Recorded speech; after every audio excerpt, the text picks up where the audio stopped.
It was just a truck. It is just a truck. You don't need him.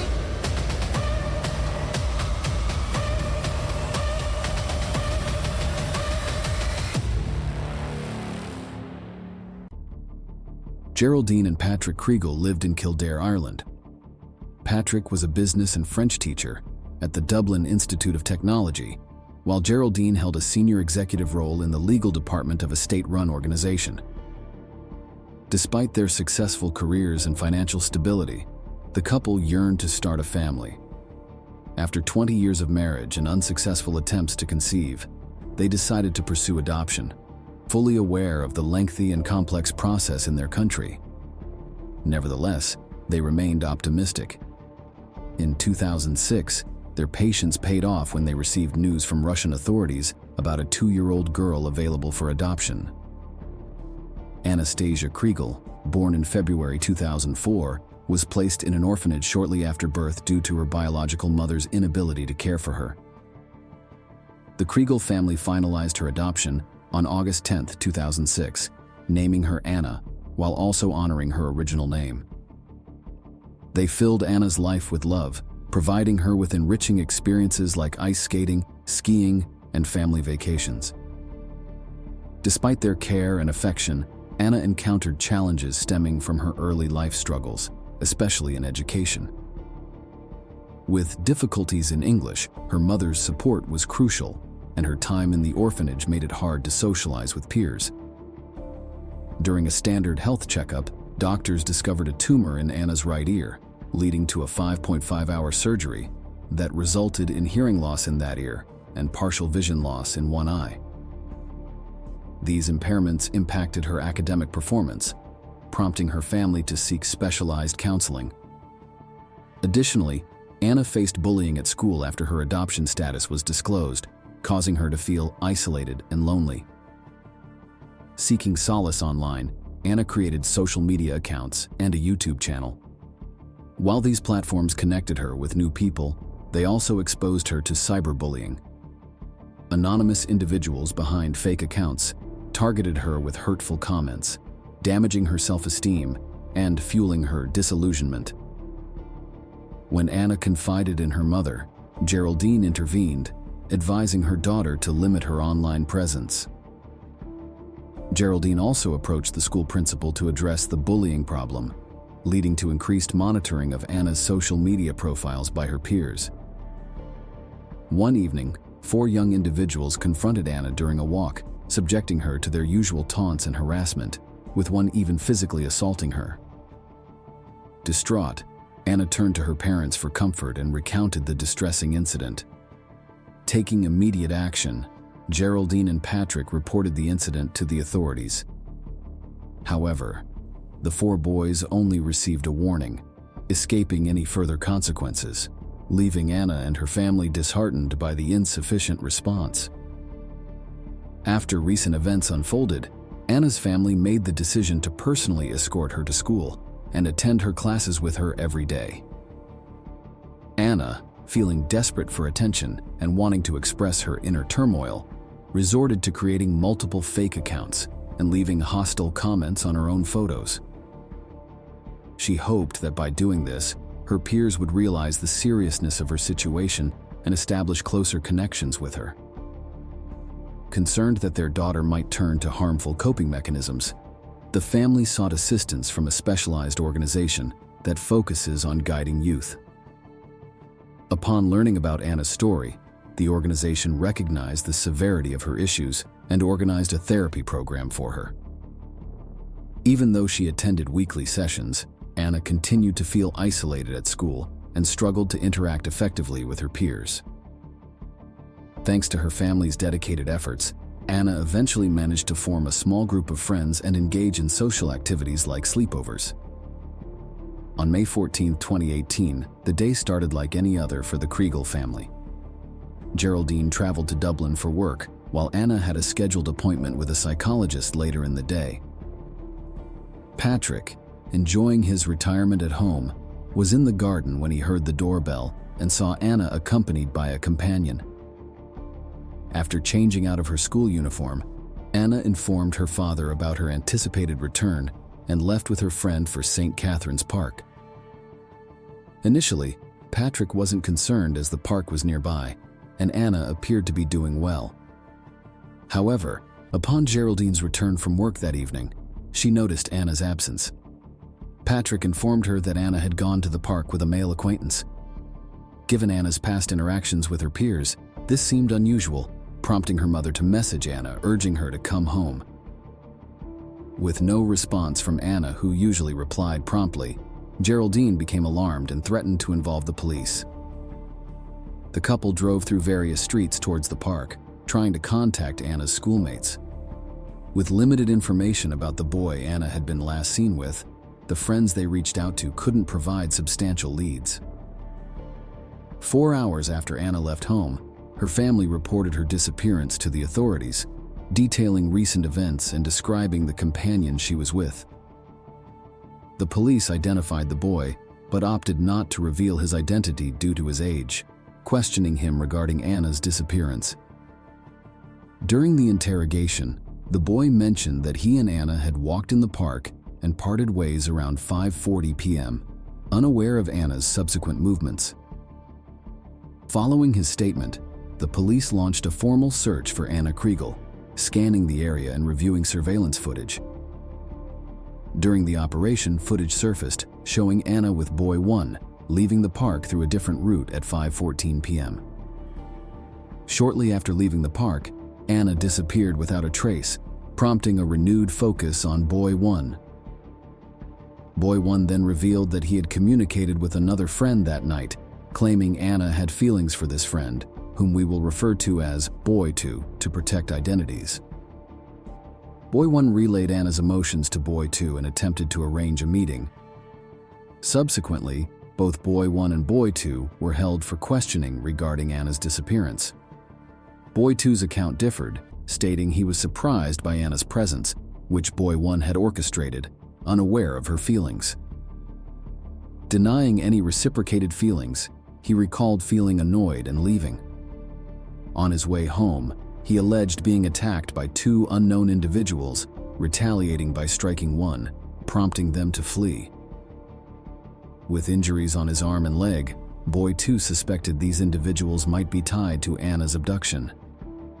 Detailed descriptions of the attackers were documented, and Boy 2's belongings were collected for forensic evaluation. Detectives, eager to expedite the case, deployed dive teams to investigate nearby water bodies and assigned a 60-person rescue team to continue the search. Anna's disappearance quickly became one of Ireland's most widely discussed news stories. A witness came forward, pointing to Glenwood House adjacent to St. Catherine's Park, claiming to have seen the youths heading there on the day of the incident. This 19th-century structure, situated on a 42-hectare farm, was a dilapidated farmhouse with a collapsed roof and debris covering the area. Over time, it had become a popular meeting spot for local teens, grabbing the detectives' attention. On Thursday, May 17th, the detectives initiated a thorough search of the property, meticulously examining every path leading to the abandoned building. Inside, the building was incredibly dark, with boards scattered throughout the debris-filled rooms, barely letting in any light. The officers detected a pungent smell and began searching for its source. Soon, they came upon a naked female body. Tragically, it was Ana Kriegel. Her body bore numerous wounds, and her neck was tightly bound with duct tape. She lay amid shattered glass bottles, wearing only her black socks. It was evident she had bravely fought for her life. Nearby, pieces of clothing, a shattered cell phone, a brick, and a stick were found. This horrific discovery raised countless questions. How had Anna ended up there? Who was responsible? And what were the suspects hiding from the police? Anna's body showed over 50 wounds, especially on her head and neck, with the cause of death determined to be blunt force trauma. Based on forensic evidence, the estimated time of death was around 5:30 p.m., just minutes after she separated from the boys. The tragic details quickly became public, shocking many, but the deepest sorrow was felt by Anna's family. The Glenwood house near St. Catherine's Park, once a place where children played peacefully, had become the scene of a horrific event. Anastasia Anna Kriegel's funeral took place on May 18, 2018, attended by hundreds. After reviewing all the evidence, the police announced 2 arrests on May 24th, shaking the community. The prime suspects from the start, who were last seen with Anna, Boy 1 and Boy 2, were taken into custody. Among Boy 2's belongings, police found Anna's bloody black gloves, shin guards, and knee pads. Additionally, Anna's blood was discovered on Boy 2's shoes and clothes, though his family maintained his innocence. The identities of the young suspects were protected, even as they were brought to court in unmarked vehicles. Despite the severity of the crime, it was crucial to keep the identities of juvenile offenders confidential. All interrogations were conducted with their parents present. Boy 2 denied involvement in the murder. According to Boy 1, he had arranged for them to meet, but decided to leave them alone after a while, noticing they were heading towards the farmhouse. As he departed, he heard Anna's screams and sensed something was wrong.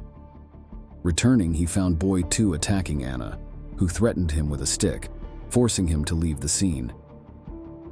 It later emerged that Boy 2 had shared his sinister plan with Boy 1 beforehand. He knew what was going to happen. Both boys were released on bail until their trials, allowing them to spend the summer with their families, which enraged the public. The trials began on April 30th, 2019, held behind closed doors. Geraldine and Patrick attended every session. Finally, on June 12, 2019, the sentencing took place. Boy 2 received a life sentence, eligible for parole after 12 years due to his age at the time of the crime. Boy 1, without direct physical evidence of involvement, was found guilty of aiding the murder and sentenced to 15 years in prison. Before we dive into our next story, if you could take a moment to hit that like button, it would mean the world to us. A single click for you is a huge boost of encouragement for us. Tim and Charlene Bosma were living in Ancaster, Ontario, a town with 40,000 residents. By 2013, the couple had been married for 3 years and welcomed their baby girl. Their relationship was going well until after their daughter's birth, when financial troubles started appearing, leaving them uncertain about their next steps. To ease their financial strain, Tim and Charlene decided to sell their truck in May 2013 and purchase a simpler car. On the evening of May 6, 2013, after putting their daughter to bed, Tim paced nervously around the house, waiting for a potential buyer to visit. A man had called earlier, showing interest in the truck and agreed to come by around 7 p.m.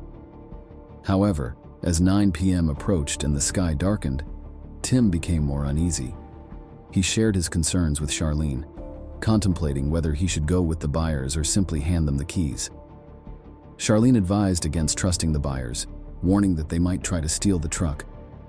As they debated, 2 men showed up at their door on foot, saying they needed a car as they didn't have one. One of them mentioned being dropped off by a friend. Despite his reservations, Tim bid Charlene goodbye, got into the truck with the 2 men and drove away. After over an hour passed with no sight of Tim, Charlene grew worried and attempted to call him, but her calls went straight to voicemail. She was concerned since Tim had fully charged his phone before leaving. She promptly contacted the police, and Hamilton police took the 32-year-old man's disappearance seriously, deploying search dogs and rescue teams. Initially, the police suspected that the men may have taken Tim's phone and left him somewhere while fleeing with the truck. However, there was no evidence to support this theory. Charlene made an emotional plea to the media, urging Tim's captors to release him and emphasizing their daughter's need for her father. It was just a truck. It is just a truck. You don't need him. But I do. And our daughter needs her daddy back. So please let him come home. So we need him to come home. Her plea highlighted that the truck was the motive behind Tim's disappearance. 3 days later, a breakthrough emerged in the case. Tim's phone was found in a grassy area near a construction site, roughly 20 minutes from Hamilton. A construction worker discovered it, but there was no sign of Tim or the truck nearby. While the phone itself was not critical, as the police had already obtained the necessary information from the telecommunications company, it did offer valuable insights. Analyzing the data led them to trace the number that contacted Tim, registered under a false name and address. The number had been used multiple times, and the person who called before Tim caught the detective's interest: Igor Tumenenko, a military veteran with a similar truck. When contacted, Igor disclosed that he had been approached by the same two men just 2 days before Tim's disappearance and had gone on a test drive with them. Unlike Tim, Igor returned home safely, likely due to his physique, military background, and self-defense skills. Igor provided the investigators with a description of the men, noting that the taller one carried a small bag on his shoulder and had a wrist tattoo that read, "Ambition." During a press conference, the police disclosed composite sketches of the two men. A significant breakthrough occurred 2 days later, when Toronto police identified the suspects. One of them turned out to be a young millionaire named Dellen Millard. 27-year-old Dellen Millard gained national fame as a prodigy and made headlines as a helicopter pilot. Born in 1985, Dellen was the heir to his grandfather's multi-million-dollar airline company. However, at the age of 20, he dropped out of university and chose a life of leisure, throwing poolside parties, driving luxurious cars, and always being seen with popular women.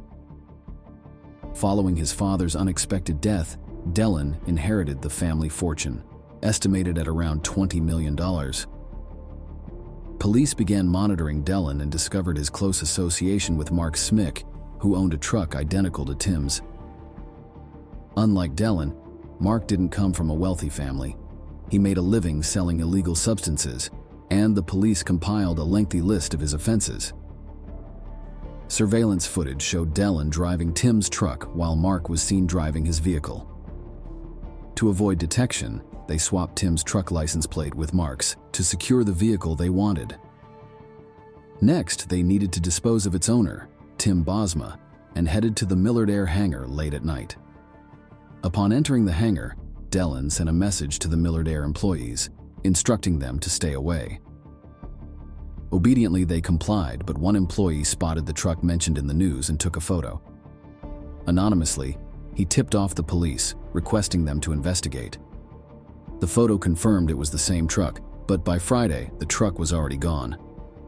Fortunately, the police had strong evidence to work with. 4 days after Tim's disappearance, on May 11th, Dellen Millard was arrested. At his mother's house, the police found the truck hidden inside a large trailer parked in the driveway, partially dismantled and meticulously cleaned. The police also searched for the trailer that had been attached to the truck. Back at the farm, they discovered an industrial incinerator used for burning waste, which had been active the night Tim vanished. Forensic experts found small bone fragments, including human teeth, on site. Due to the intense fire, obtaining DNA was impossible. However, after 2 days of investigation, the remains were presumed to be Tim's, and on May 14th, Tim Bosma's death was officially confirmed. During the questioning of Dellen and his accomplice, the police began to wonder if there were other victims. It was at this point that Toronto police realized they had made significant oversights. Without these mistakes, Tim Bosma might still be alive. A year earlier, Laura Babcock had mysteriously disappeared. The 23-year-old had met Dellen at a Toronto bar and dated him for over a month. Laura struggled with getting her life on track, faced depressive episodes, and clashed with her parents over household rules. For Laura's 22nd birthday, her ex-boyfriend Sean Lerner threw a party where Dellen and Christina, who later became Dellen's girlfriend, were also present. Dellen and Christina formed a connection at the party and started dating. Laura reached out to Christina, congratulating her and adding, I was with him just 2 weeks ago. Christina was upset by this message and informed Dylan. Dylan promised to handle the situation. On July 3, 2012, Laura left her parents' home to meet Dylan and was never seen again.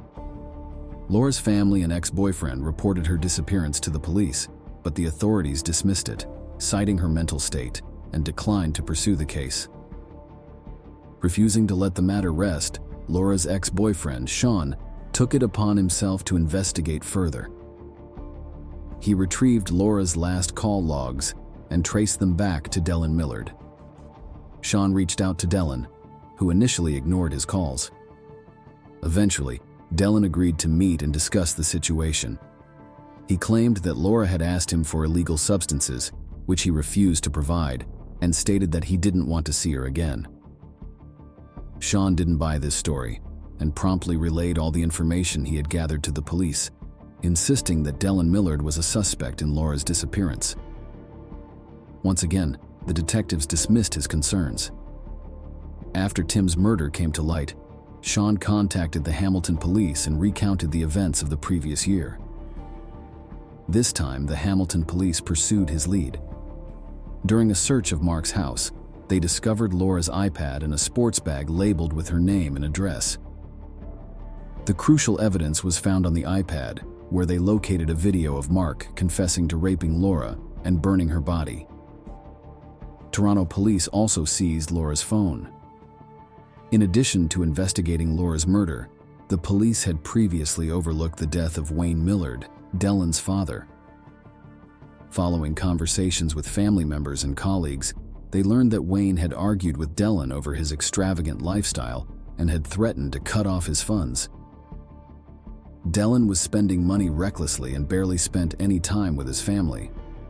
Wayne had planned to put a stop to this, but tragically, he never got the chance. He was found shot in the head in his own bedroom, with a gun nearby. Initially treated as a homicide, the case was surprisingly not further investigated and was eventually ruled a suicide. The detectives were now familiar with Dylan and were determined to uncover the truth, even though it was late in coming. They questioned Dylan about his father's death and discovered that the gun used to shoot Wayne had been purchased by Dylan just days before Laura Babcock disappeared. Dylan claimed he had returned home around 6 p.m. and found his father dead, but phone records contradicted this, showing he was home all afternoon on the day Wayne died. Despite mounting evidence, it wasn't enough to convict him at that point.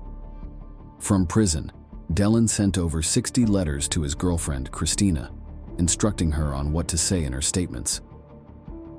He ordered her to read each letter carefully and then destroy it immediately. However, Christina chose to cooperate with the police.